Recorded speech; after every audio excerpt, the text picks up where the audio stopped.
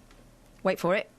Hulk Hogan would smash Big Daddy into small little pieces and feed him to the dogs. Right, you're banned. I don't want lunatics listening. Big Daddy, would Daddy splat him? Big Daddy killed a man. No, he didn't. The man had a heart condition. Okay, Big Daddy still, never forgave himself. I know, poor Big Daddy. Big Daddy was the gentle giant, whereas Hulk Hogan was just a plum. And let's talk about Papa Shango. Oh, yeah. Neil Royston. Papa Shango also set his opponent's feet on fire more than once. Whoa! Now, that has got to be against the rules. That is definitely against the rules. So there we go. Dealey, you strike me as the sort that would love a little bit of American wrestling.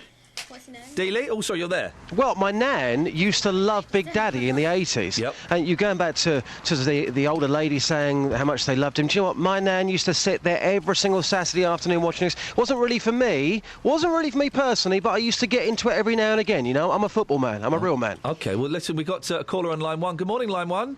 Easy, easy, easy, easy, easy, easy, easy, easy, easy, easy, easy, easy, easy, easy, easy.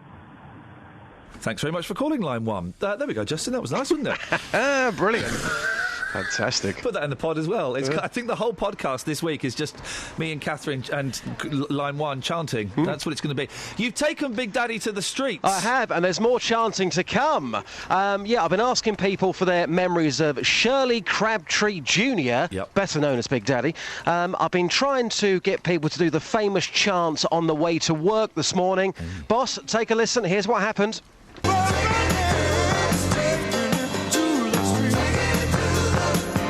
Taking it to the streets with J-Dog. Madam, you saw Big Daddy live. What was he like? Big. Agnes, how are you today? Fine, thank you. We're taking Big Daddy to the streets.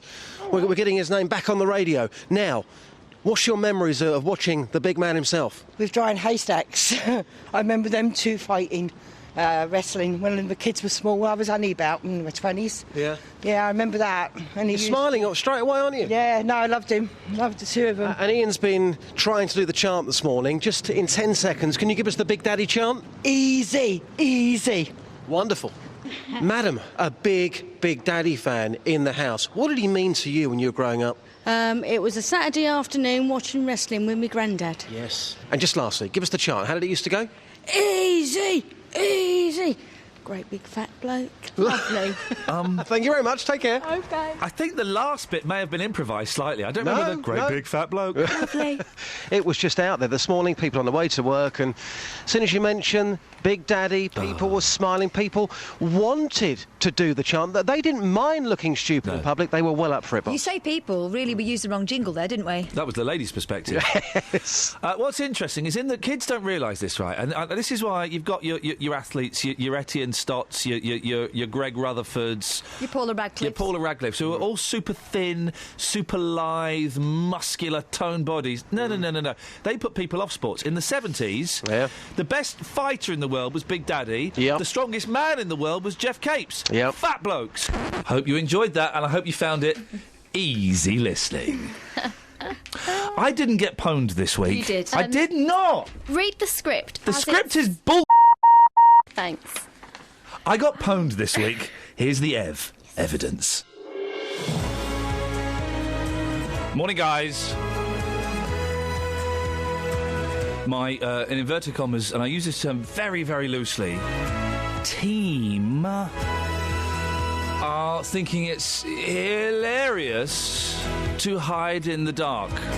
Well, I think it's childish. Guys? Yeah, what's your problem? I can't see them. So, it begs the question, where have you hidden? 08459 455 555. Across beds, hearts and bucks. This is BBC Three What they don't know is I've been able to listen to everything they've been saying in the studio just by flicking a little switch here. And they're just giggling like little schoolgirls, giggling like children. Yeah, you're right, I can hear you. Just giggling like little children, like little girls would do who are doing a silly prank. So I've been able to hear everything they've said. And you don't come over well, guys. Trust me, you come over as very, very childish. Have you found that Who song I asked for? Yep, be right there. I hate working with these plums. I actually hate it. 08459 455 555. Your best hiding stories, please. And isn't there anything... There's nothing worse, is there? When you're hiding to surprise somebody and it kind of just crosses that line between... hiding and waiting and then being a little bit too long. Kind of after about, I think it's 3.5 minutes, scientists have worked it out.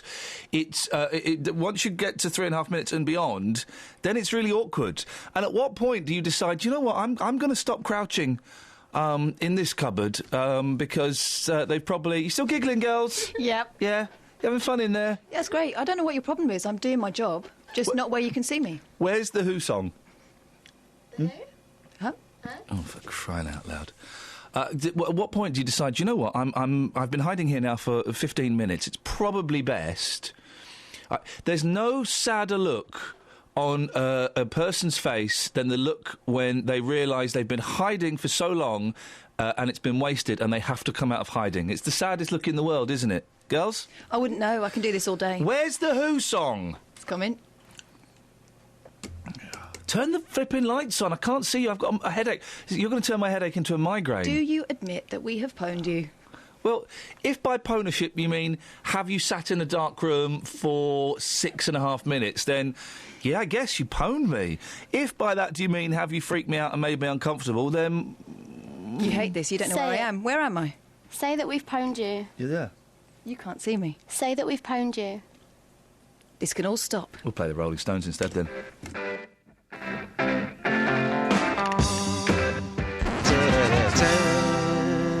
Woo! You right, Jess? Yeah.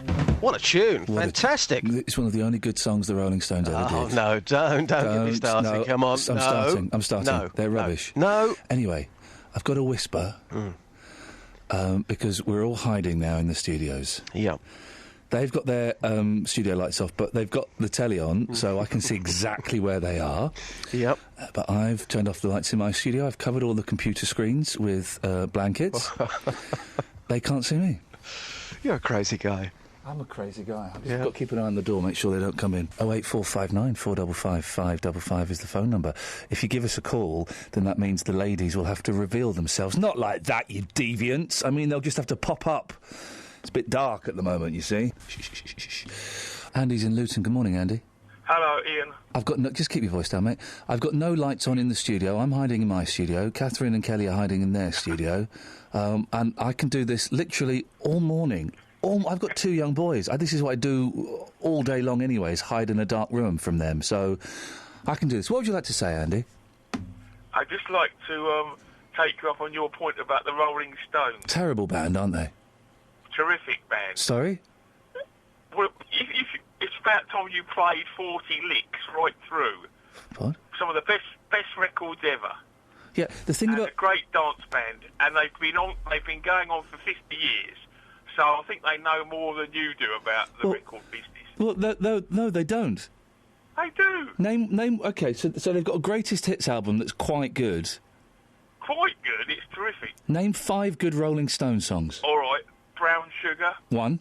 Can't Get Any Satisfaction. No. Street Fighting Man. No. Yeah. No. Yes. I'll give you Angie. Angie, yeah. You can't always get what you want. Yeah. Wild Horses. What about the Devil? Oh, that's awful. That's brilliant. Oh, mate, that's an awful song. That's brilliant. I tell you what. I have been a bit harsh on the Rolling Stones. Pick a Rolling Stone song, and I'll play one for you now. Brown Sugar. Okay, we just played that, you idiot. Oh, did you? Sorry. What about Street Fighting Man? All right, go on. I'll get it lined up. You introduce it. Go on, and we'll play it. All right, by the Rolling Stones, Street Fighting Man, In the Dark. Hey Jude, don't make it bad. I've put a cup of coffee down somewhere and I can't find it now. I'm worried I'm going to knock it. I've lost my phone as well. Oh.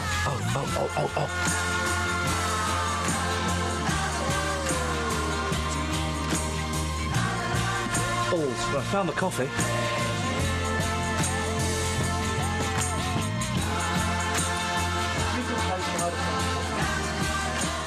You're going to hide all morning, Catherine? Are you going to give up? No, no. I could do this all day. I mean, I'm quite happy to stay in a darkened studio all day, crouch down underneath the desk, and broadcast from here. It's easy for me to do. I can see Kelly. Look, she's so rubbish at hiding. For those who don't know, Catherine and Kelly thought it'd be funny to be in a dark studio. The thing is, JVS will be down in half an hour. He'll turn on the lights in the next studio, so I instantly win because I'll be able to see you. Will you? Well, yes. I mean, I can see you now. You can't? Yeah, I can. I know exactly what... I can see where your microphone is, so I follow it, and I know that is where your massive head is. Is it? Well, that's over. Yeah, how did it end? I pwned you, mate. No, I think you'll find I pwned you. Catherine did a booty call. Is that a booty call when you ask someone to come and find you? Not quite, no. There was bootylicious... No, we've spent the last 38 minutes hiding. It was radio. It didn't really make much difference to you, but we've played some great songs. Imagine dark. Some long songs. Imagine us in the dark. They're in one studio. I'm in the main studio, controlling this beast, and with a headache, which is now considerably worse. Thanks for that, guys. And then Catherine sends me a message saying, "Come and find me, booty call." I thought, oh, bootylicious. So I went out. She jumped out from the dark. I pretended to be scared. You were scared. She turned the lights on. I won. Job done. No, surely, guys, right? The loser is the person who. The loser is the person who turns the lights on first. No, the loser is the person who shrieks like a girl who is scared. The loser is the person who does the most amount of wee-wee. How much wee-wee did you do? None. I've got my cup here. nearly a full cup. Yeah, I did get a message warning me that he'd gone native in here and what I was going to find wasn't going to be pretty. You can see a video of all that rubbish on facebook.com/BBC3CR. Get the Facebook page right. You're supposed to be the queen of Facebook. You're always... Kelly Betts, what you don't know is whenever there's talk of people using Facebook correctly, Kelly Betts is always cited as the example of who we should be copying and what we should be doing. Oh, Kelly's done it. And Kelly's Facebook post has had so many shares and it's had so many likes. And what she does is she takes something that's quite dull and she really brings it to life on Facebook. And like your podcast. Like not like the podcast. And you don't even know the Facebook page. I was writing it shorthand. You have got quite short hands. I was so annoyed about the pwnership that I took it out on Justin Dealey using old clips of Dealey. Have a listen. You've not proved me right about anything at all. You're making me very, very angry. Come here, give me a big cuddle. No, I'm not going to give you a big cuddle, Justin. I want to touch, I want to feel. No, I'm not having that. No matter how excited I try to sound, my voice always sounds boring. Exactly. That's just my voice. That's better, thank you. Now, Justin, tell us about your show on Saturday between midday and 2. I believe it's about international fascism, is that right? I don't do a programme about Adolf Hitler. All right, mate, calm down. Kath, you can do your serious voice here. OK.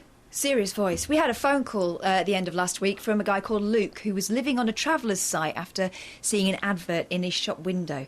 The trailer came with a job. The job paid £40 for 12 hours work. All of a sudden, that £40 turned into £20.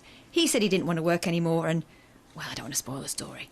How did you find out about this place? It was in a shop window, advertising.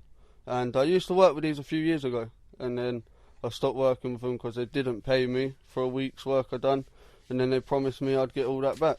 What kind of stuff were you doing and how much were you getting paid? Block paving, digging, knocking on doors, trying to get jobs. I was getting £20 a day for knocking on the doors. It started off at 40 for the actual work and then it automatically stopped down to 20.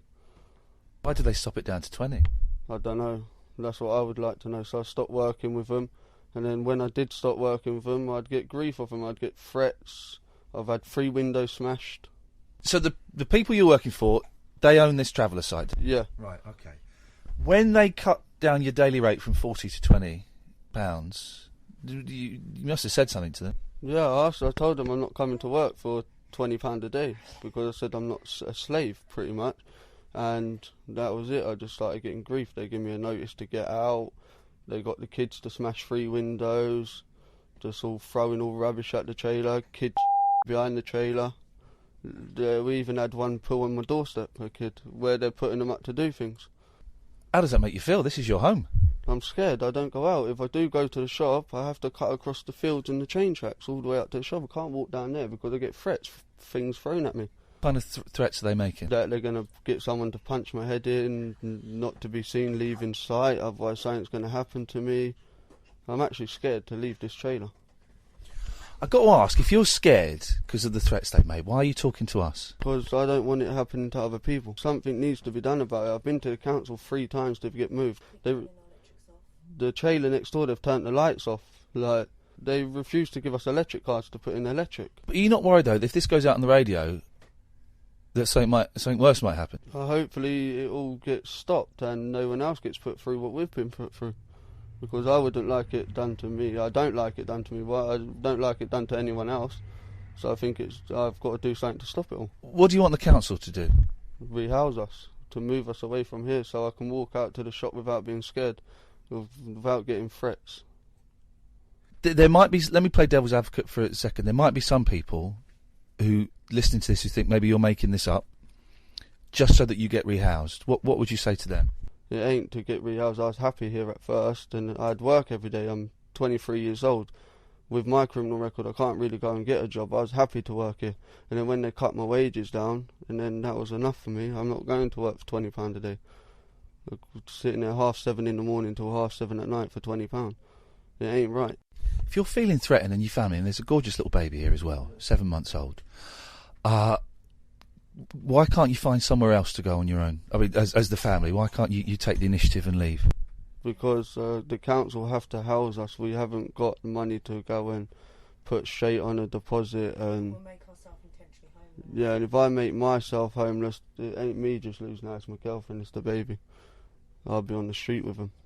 And it isn't right. So that was Luke's side of the story, but during the show on Thursday, Jim, who owns the site, called in to disagree with quite a bit of it. Here's some of it. The council will rehouse them, but you're refusing to give them a 60-day notice. You keep I am not refusing nothing at all. I've already given 2 notices. But they've been the 28-day notices, haven't they? That's right, yeah, but I've got to give them. I've got a list to do me a 60-day notice now. So you're going to give them a 60-day notice. When do you think they'll receive that? They'll probably receive that tomorrow or today, hopefully. Okay, and you're hoping then that would move things on, and they'll be able to go. And 100% they're going anyway, mate. But there's nobody threatening. The names they're calling people there. They're calling people's wives. I was told what to call him. I can't mention this. They're saying so abusive. They talk about being abusive. And his mother told me yesterday that she's going to make her life The thing is, they're in 3 caravans. I counted about 15, 20 other caravans. That is right, 100%, because our mother is supposed to be there with her and her daughter. But she took everybody in there. But they're at the back of the trailer park, away from the exit. It's round a corner. It's secluded. There are 3 caravans versus 20 other caravans. It seems odd to me, Jim, that they would be so cocky and so rude when they're surrounded by your family and friends. Well, it seems odd to me as well, but there's nothing I can do about it. It seems very odd. If we were threatening them, there would be problems there, wouldn't it? There's nobody, because everybody mind their own business. That's why. It's just those that's causing the problem. When we spoke to the mum, I spoke to the mum, and I asked if she wanted me to come and knock on your door, and she said no, and she was scared, Jim. She was actually scared, or a really good actress. Excuse me, my mum was a very good actor. She's the biggest lawyer that I ever put on earth. Ask the police about her. They know all about her anyway, Bedfordshire Police. So she is a very good actor. Trust me, she is. Luke was. We had Luke booked in to come on the phone this morning, and he's now not answering his phone. Any idea why that might be? I'm just got up in the bed, mate. It's 8 o'clock in the morning. This is what I'm saying. I smoke drugs all night. If you call him about 3 o'clock, he might be up. Well, we popped round at 11 o'clock in the morning the other day, and they were up, and I couldn't smell any drugs. Because you probably made an appointment with them. That's why. But if you to speak to someone on their driveway, they wouldn't speak to you. There's nobody violent in this place, mate. Nobody at all. There is no violence, and you can contact Bedfordshire Police. They've never been here to this place. When we were there was a chap who, I don't know who it was we spoke to, maybe it was your son, but there was a chap who was, he was quite intimidating. What did he say to you, sir? Well, he had quite a slightly aggressive tone and was quite intimidating. And told us not to come back. Well, if a stranger come into your place, would you like to know who they are? I suppose I would like to know, yes. Do you think everyone can just keep driving in and out and then not knowing who everybody is? But even though we've been invited... There's loads of kids in this place, mate. There's loads of grandkids. We don't know who's driving in. It would be nice for you just to say who you are. Well, we were invited... It would be nice, you know? Yeah, well, we were invited by Luke, and surely if Luke is living there... You should have told the owner. Luke don't own it, you see. You should have said the owner. If you were to tell the owner, you would invite there. Just want to recap a few points. You didn't threaten Luke the other day by saying that you'd paid people to go and beat him up and it was out of your hands now. No, I wouldn't do things like that. I would not do nothing. I'm not a violent His person. wages weren't cut to £20 a day. No, they were not. Ever. Nothing like this. Total bull. All Nobody has instructed the children to stand outside their house, their caravans, and defecate. No. 100% no. The babies running around there, 4-year-old, 3 and 4-year-old, mate. It's a big area. A mistake would happen. I'm not disagreeing it wouldn't happen, but it could happen. I do not know. And nobody there stands outside the caravan intimidating the families. No, they do not, sir, because we are going to be honest, we have to move our tools, our equipment, to putting down, to put the nick equipment on it, but they're putting down air of our tyres of our trucks for the lads to go to work in the morning. It's totally a nightmare. Jim, I really appreciate you giving us a call. And just finally, they should hopefully get a 60-day notice today or this week. To be honest with you, if you get an hour's notice, I would love it, mate. I'll advise anybody, don't ever have anything to do tonight in jail. And thank you for your call. And we're going to give him a call later on. So when we do speak to him, we can safely say to him, there's nothing to be afraid of. Nobody on that site wants to cause them harm. They know there's nothing to be afraid of. Okay. They know there's nothing to be afraid of. And if you could tell them to cut down the name calling me better as well, mate. Okay. Stop the threatening behaviour. And they'll definitely get that 60... Get the police for no reason. They'll definitely get that 60-day order this week. Yeah, as soon as this list will give it to me, they will have it. Jim, I really appreciate you coming on the air this morning. Thank you. On a completely different note, Catherine basically urinated on a child's dreams. I didn't. You virtually did. No, I didn't. A virtual urination apropos child dreamonology. I'm not going to admit to that. Yes, I crushed some hopes. Yeah, you basically... You stood on... You got your dreams out of your child's brain box, put them on the floor, did a Jimi Hendrix all over it, and then stomped on it. In front of her, she's 6. That's cruel. You're like Daddy Warbucks before he turns. What was the child's dream? All this because I said Father Christmas doesn't bring iPads and phones to 6-year-olds. Well, I think Father Christmas should. A lengthy debate followed. I won the lengthy debate. And then Dizzy phoned up to back me up. And Dizzy made some excellent points about technology and the harm that Catherine was doing. Your microphone's off. His name's not even Dizzy! Your microphone's off. And it'll stay off for the rest of the podcast, I think. It's probably for the best, as you can't be trusted with your voice and the lies. Hey, Ian, how you doing, man? You alright? I'm really good, Dizzy. How are you doing, Dizzy? Oh, man, I'm ridiculous. I'm sensing that. I'm sensing ridiculosity from you.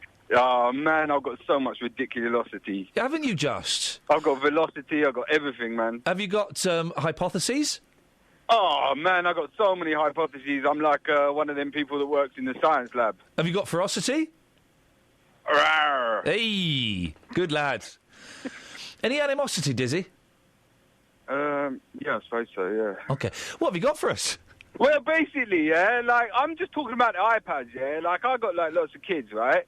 And I want to give them all iPads because I'm worried about, you know, like, when you watch them films, you know, like, Terminator, things like that, yeah? Terminator 1?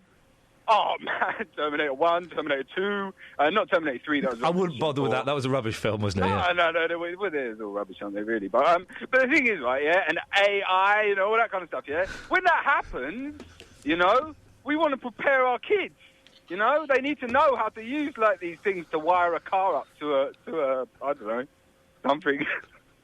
The thing is, if we don't... and Zizzy, you're making a really good point, actually, because if we don't teach them how to... Yeah, if we don't teach them... I can save it. If we don't teach them how to use this technology, then the world is going to end up like WALL-E. What, where's WALL-E? No, WALL-E. What, Wall-E? Well, yeah, but it's pronounced WALL-E. Why would you call a film Wall-E? That doesn't sound like a name. You pronounce it Wall-E.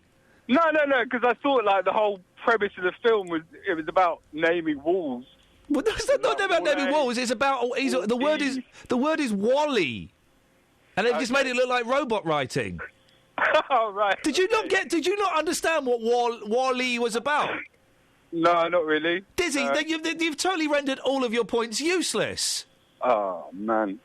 Well, you know, that's life. Speak to you tomorrow? Yeah, why not? Yeah, OK, lovely. Excellent stuff indeed. Yeah, Wall-E, there's the answer. That's what happens when every kid gets an iPad. He does make a good point, though. Which one? The one about rigging Ferocity. the car battery up to things. He didn't even know. He didn't even know what he was rigging it up to. I wonder how many kids he's got. Loads.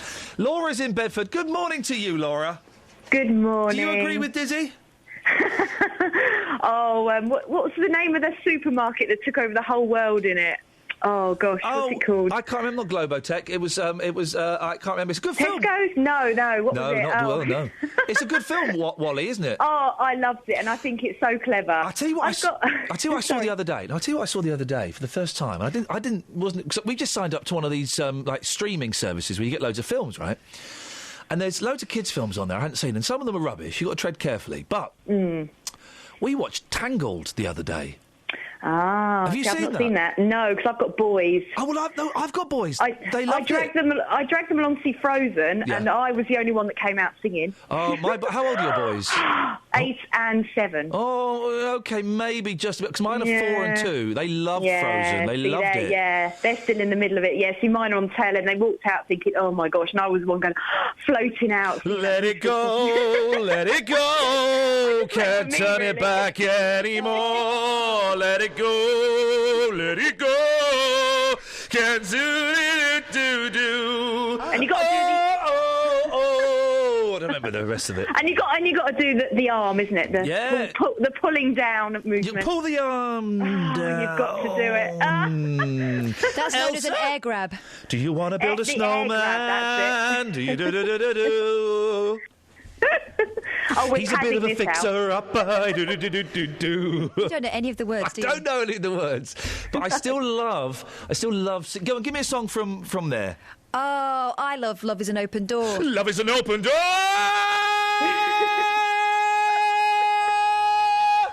That wasn't bad, was it? That wasn't bad. That was good. That was good, wasn't it, Laura? I'm like an American singer. Oh, anyway, you're good. Thank you, Laura. Oh, dear. Things were different. Anyway, what you got for us?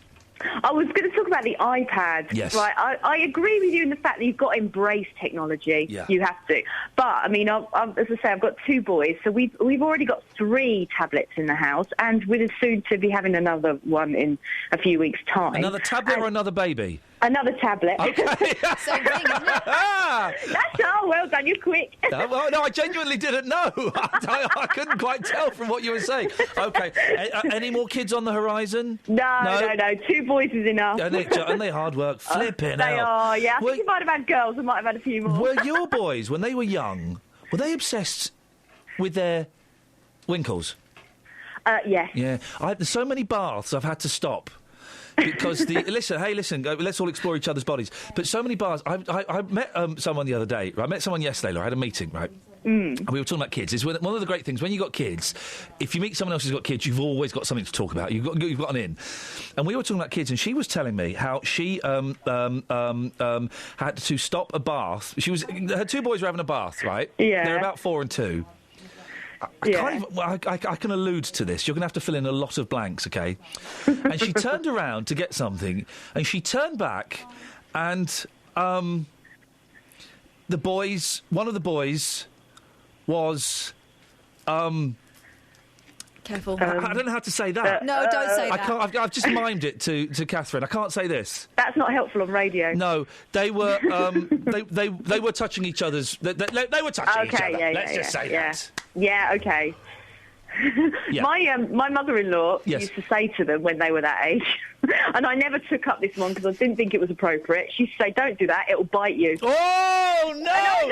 And I thought, no, that's not good. Was this to your boys? Yes. Right. Well, in about 30 years, in about 30 years' time, when they're on their 3rd marriage and they're in therapy, just go phone up the therapist and say, "I think you should know that they used to be told it would bite them." That will save years of time in speaking to a psychologist. I thought I'm not going to take up that phrase. That's not one for me. me. No, you have to be so careful because you can't shame them. You have to go, hey guys, okay, now there's nothing wrong with you doing that to your brother, but it's probably bath's over, out of the bath, guys. Come on, out of the bath. Yeah, brush over it. Anyway, anyway. No, don't brush over it. That's the worst you can do. Right, you've got, for goodness sakes, please. We got so close to the end of the show without getting taken off air. iPads, kids. iPads. Catherine's a bad mum. No, well, I agree with you in the fact that you have to embrace technology, but they do create new problems. We've got an iPad Speak, which is basically like, where's the iPad? That's where's the iPad? Which they say it as one word, where's the iPad? And it's like very aggressive. Yeah. And everybody walks around like with a face like thunder, where's the iPad? Permanently lost. And then also germs. See, some people have a habit of taking them into the toilet to read. Yeah, what's your beef? I watch. If I'm not, it's just disgusting. If I'm not feeling well, I'll watch a film. Oh dear. And also, you know what we call that, by the way, in our house? An iPoo. An iPoo. I just got a word for it. I didn't know that. That's funny. You've actually got a term for it. Oh, the thing is, like, this is all. I've been known to get through a box set as well, but it's this is all. You know, this is the future. It's better than taking a book in there. I know, but and people sneeze on them, and then like you pass them on to somebody else, and you think, oh, they're just germ breeders. Here's some other stuff. Oh man, I got to put the boys to bed last night. And we were in...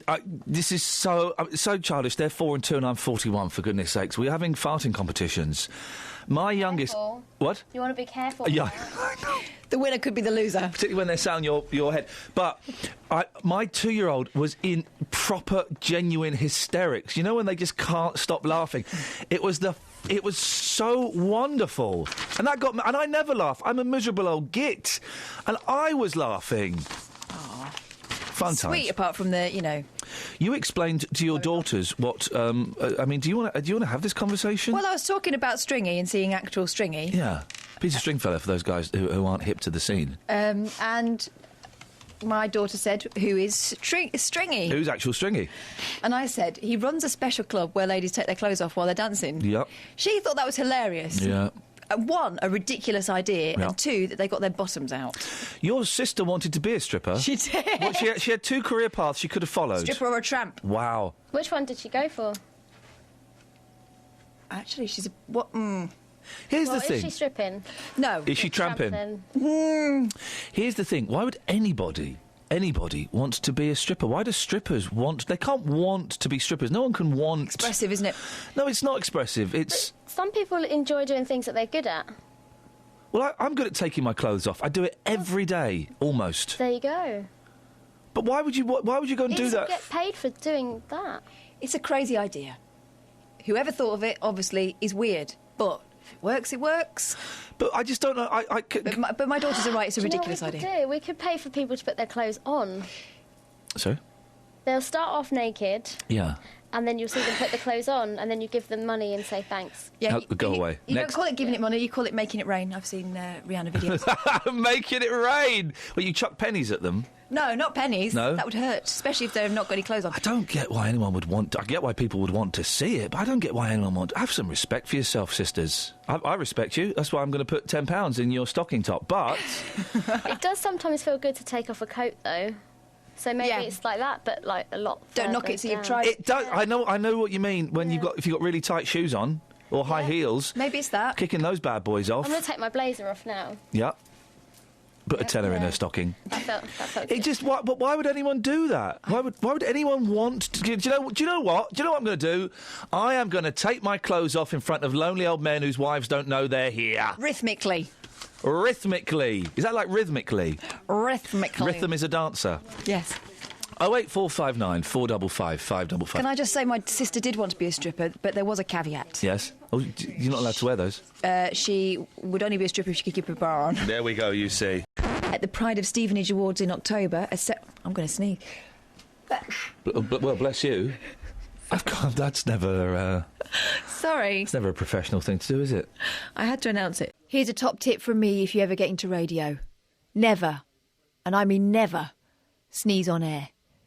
Because this is what's going to happen. Calling you, I need In October, I'm going to sneeze. I'm going to sneeze. And that's BBC Three Counties News and Sport with more at 7 o'clock. In October, I'm going to sneeze. On FM, AM, online and digital radio. This is Iain Lee. On BBC Three Counties Radio. Oh, yeah. Hang on, I'm just going to sneeze. Kath, you all right? I'm going to sneeze. What? Hey, mate. I'm going to sneeze. Across beds, hearts and bucks. This is Iain Lee. BBC Three Counties Radio. OK, so is the face of British politics changing? UKIP have won their second parliamentary seat. I was keen to get your thoughts on it, really. Are you happy? Are you sad? Are you worried? How does it make you feel?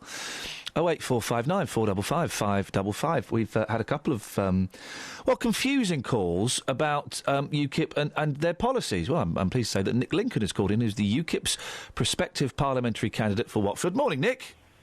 Hello to you, Ian. How are you? I'm fine, thank you. I'd imagine you dispute our previous caller who said that UKIP have no policies.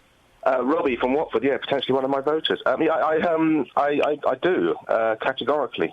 We have a range of policies. Let's start with immigration then. What's the UKIP policy on immigration? OK, well, just a bit of context. We are not opposed to immigration per se. We are opposed to mass, uncontrolled immigration. We think immigration is a good thing for a country. Our policy on immigration going forward would be a points-based system, as they have in Australia. So you can come to this country if you have a job to come to, if you can speak English, if you have accommodation lined up, and if you have health insurance arranged. And you can come from anywhere in the country. We don't discriminate on your geographic origination, your colour, your ethnicity, your religion, but you must have things that you can add to this country. So what skills? What point? What would you get points for? You would get points for things such as: do you have the job that you're looking to do, the qualifications that you have? Do they lend you to a career here where we need those kind of occupations? What occupations do we need? Off the top of my head, I couldn't tell you. But so you want to introduce a points-based system where you'd be awarded points if you had the skills for occupations that we need, but yet you don't know what the occupations are that we need? At this stage, I don't know. I couldn't off the top of my head what those things are, but there would be hang on, things... but Nick, you're saying you've got a policy on immigration, but it turns out it's a half-thought-out policy. It sounds good. Points. You'll get points, but you don't know what you'd give those points for. So you haven't got a policy on immigration. No, I was quite clear. We would give out points for those people that have the skills for those occupations that we need in this country. I can't what occupations? Nick, it's not off the top of your head. You're UKIP's prospective parliamentary candidate for Watford, so I'd expect you to know this. What would you get points for? I imagine there'd be these occupations where we have shortages. For example? Occupations where we have shortages. For example? Skilled areas such as doctors.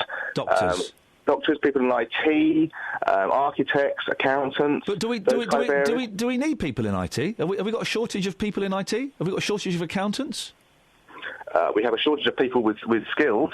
We always do have a shortage of people with skills. Do we have? You mentioned IT. Do we have a shortage of people in IT? The IT market is extremely competitive. Do we have a shortage? Do we have a shortage of people in IT? I do not, off the top of my head, whether you have a shortage of people in IT. So we'll scratch that. I'm being honest with you. Do we have a shortage? Do we have a shortage of accountants?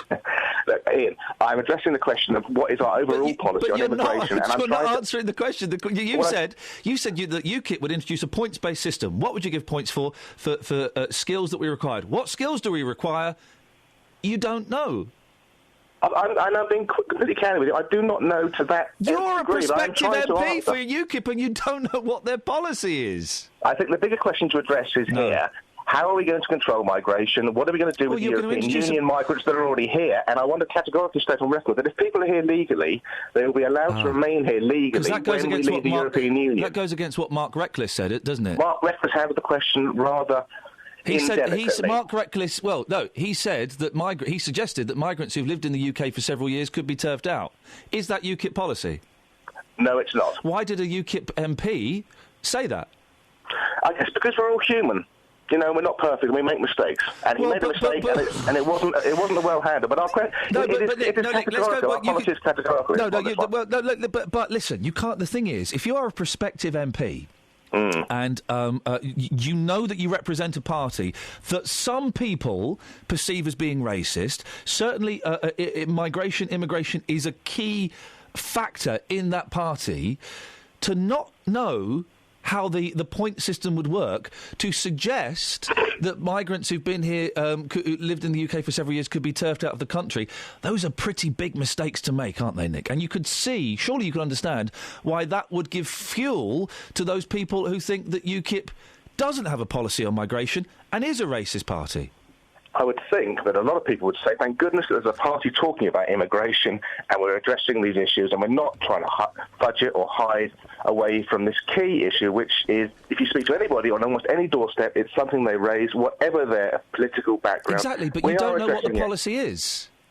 I'm giving an overlay of the policy. I'm not a policy wonk on this particular issue to the degree you'd like. I'm holding my hand out. What I'm saying is... But you're a prospective parliament. Why would anyone... It's very clear. No, it's not. Well, it's not clear, though, is it, Nick? Because you said you'd have... It's absolutely clear, because if people ask me what do you do with the EU migrants that are already here, our policy is totally clear. If you are here legally now, you can stay legally here. So if you're here illegally, you will be deported. Mark Reckless was wrong 2 days ago, then, when he said that migrants from who lived in the UK for several years could be booted out. That was wrong. That was a lie. Mark Reckless was wrong, and I've always said that. But then why did he say that?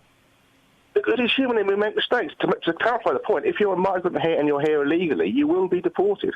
OK, but just to clarify, Mark Reckless lied when he said that migrants who've been here legally for several years would be turfed out. That was a lie. Was that like, OK, someone asked me the time, and I say it's 7:15, the time is 7:16. Am I a liar or just incorrect? Well, I don't know. Was what he said a lie, or was he incorrect? He was incorrect. OK, so it's as close to the truth as being a minute out telling the time. So it's a fine line. It's kind of how you phrase it. And just to clarify, the UKIP policy on immigration is you can come here if you've got the skills that we need. You'll be awarded points. Unfortunately, you don't know what those skills are that we need. Because we're not in power now, and we won't be in power maybe till 2015 or later, and then we would need to look at it. And so you wouldn't look at it. You wouldn't look at it. You wouldn't look at it before you were in power. You wouldn't clarify that. Of course we will, but we'll be applying it when we're in power. It's the same system they have in Australia. So, it's already up and running. It does work. So you kind of finalise the policies once you're in power. You have the broad sweeping brushstrokes, but you really nail down those policies once you're in power. That's how it works, is it, in politics? To be honest with you, I know what you're referring to. It does a lot of the time, and it certainly does with our party, because when we announce policies in detail, the other parties come down and take them and pick out the bits they want and then put them in their manifesto. So this year, we are holding back as long as we possibly can before we announce things in detail. You'll know more about this than me, Nick, because you're the one that wants to introduce the points-based system based on Australia. Hasn't Australia seen more immigration since they introduced a points-based system? They may well have seen more immigration. So your policy would bring... the kind of migration they want. Your policy would bring more foreigners into this country. No, why? Because that's what happened in one country, it would happen here. Well, you just cited Australia 3 times, I think, as being the system that you're modelling it on. And they had more people going into their country. So, kind of ipso facto, it would imply that we'd have more people coming into this country, if you're basing it on the Australian system. Yes, but the Australian system is based on the Australian economy and on the Australian structure. They may well have more skill shortages than we have. I can certainly tell you that if we have migration 250,000 people a year, I'd be very surprised if any points-based system got anywhere close to that number. OK, but you still don't know.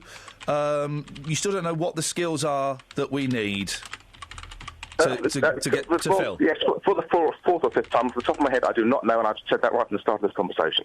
OK, thanks very much. Nick Lincoln, UKIP's prospective parliamentary candidate for Watford. Well, that was the podcast. Jen, you've seen how the podcast is made.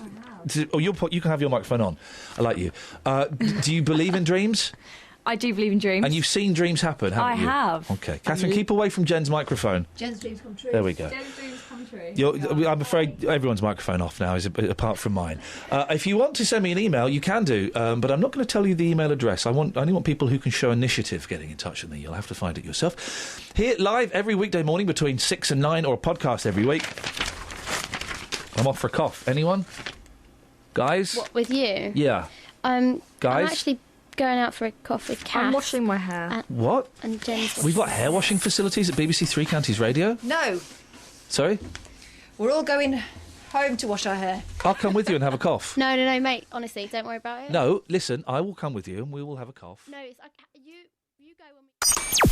Thanks for listening to this free download from BBC Three Counties Radio, your local radio station for beds, hearts and bucks, on FM, AM, digital radio and online at bbc.co.uk/3counties.